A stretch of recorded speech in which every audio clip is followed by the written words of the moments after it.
আমার মতে জাতীয় সঙ্গীত অবশ্যই আগেটাই থাকা উচিত, কারণ আমরা অনেক বছর ধরে এটা মেনে আসছি এবং পরিবর্তনের বিষয়ে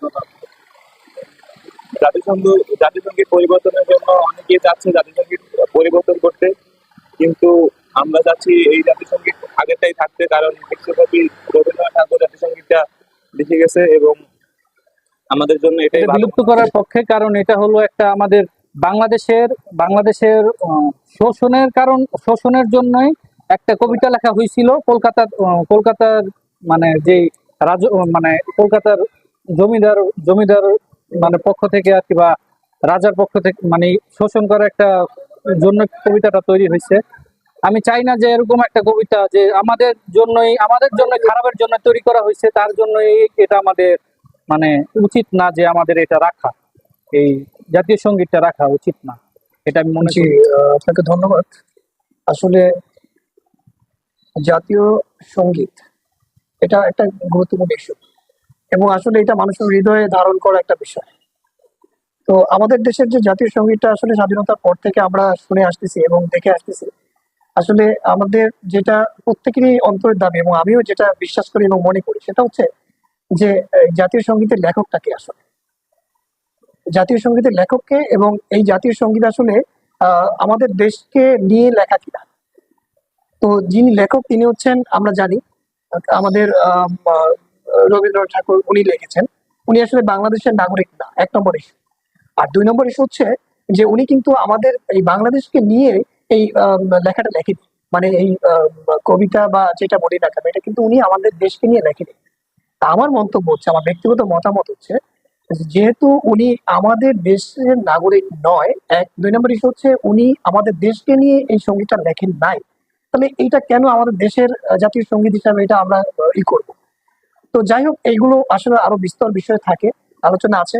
এই জাতীয় কবি বা সঙ্গীত যেটাকে আমরা বলতেছি, এর পরবর্তী যে লেখাগুলো আছে, লেখনীগুলো আছে, সেই লেখনীগুলো পড়লে আসলে আমরা যে মুসলমান, আমাদের এখানে ম্যাক্সিমাম লোকই হচ্ছে, মেজরিটি হচ্ছে আমরা মুসলিম।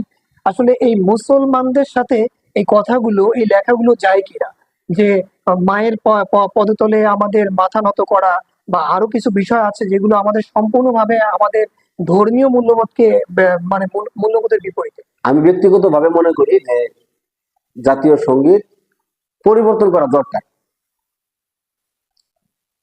কিন্তু এর মধ্যে একটা কারণ হচ্ছে, আমি বাংলাদেশের যে 18 কোটি জনগণ আছে, তারা যেটা চাইবে আমি মনে করি সেটাই হওয়া দরকার। কারণ আপনার আমার একক কথায় কোনো কিছু পরিবর্তন বা সংযোজন বিয়োজন করা ঠিক না।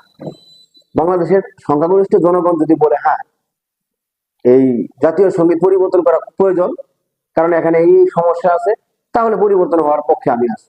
কিন্তু যদি জনগণ এর পিছনে যদি সমর্থন না থাকে, তাহলে এই পরিবর্তনটা করলে দেশের মধ্যে একটা অস্থির পরিবেশ সৃষ্টি হয়ে যাবে। এখন আমাদের দেশে যদি পরিবর্তন হয় সেটা তো দোষের কিছু না।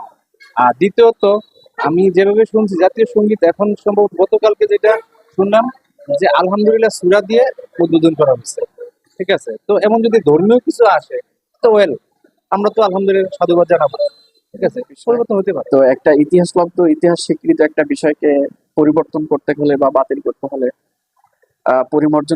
পরিবর্ধন করতে হলে আসলে অনেক চিন্তার বিষয়। এখানে ইতিহাস জড়ানো থাকে, অনেক ইতিহাস আছে এখানে। তো সবকিছু মিলিয়ে আসলে এই নতুন বাংলাদেশ, এই বাংলাদেশটাকে কিভাবে দেখতে চায়, কেমন দেখতে চায়।